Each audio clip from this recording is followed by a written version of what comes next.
একটি slip not নিয়েছি। এখন আমি এখানে 37 চেন তৈরি করব। 3 4 5 6 7 8 9 10 এভাবে 37 চেন করে 37 এখানে টোটাল 37 চেন আছে।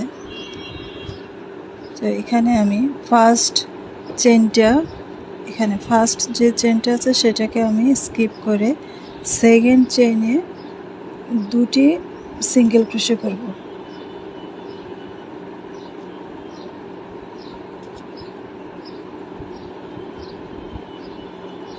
তারপর একটা চেন এখানে স্কিপ করে সেকেন্ড চেনের ভিতরে দুটি সিঙ্গেল ক্রোশে করব। এখানে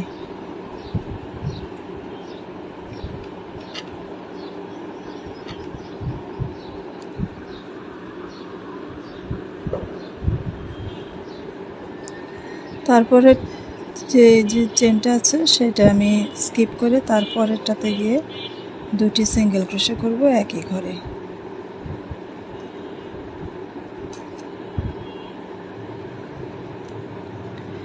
এই নিয়মে আমি একদম লাস্ট পর্যন্ত করে আসবো। যেখানে যতগুলো চেন আছে একইভাবে করে যাবে, একটি করে চেন স্কিপ করে তারপরের ঘরে গিয়ে দুটি ডাবল ক্রোশে করব। তো এখানে আমি পুরোটা করে এসেছি। এটা দেখতে এরকম হয়েছে। এখন আমি পরের রাউন্ডে যাব, একটি চেন করব।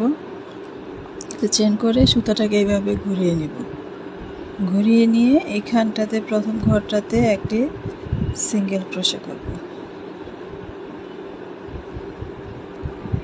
এখন তারপরের ঘরটাতে আমি স্কিপ করে তারপরের ঘরে গিয়ে একই ঘরে দুটি সিঙ্গেল ক্রোশে করব।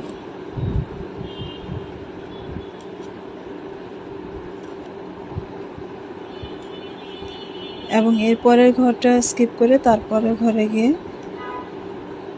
একই ঘরে দুটি সিঙ্গেল ক্রোশে করব।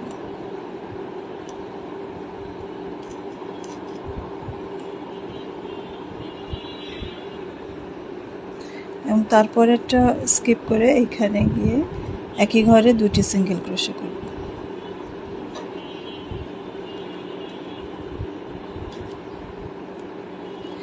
এভাবে আমি একদম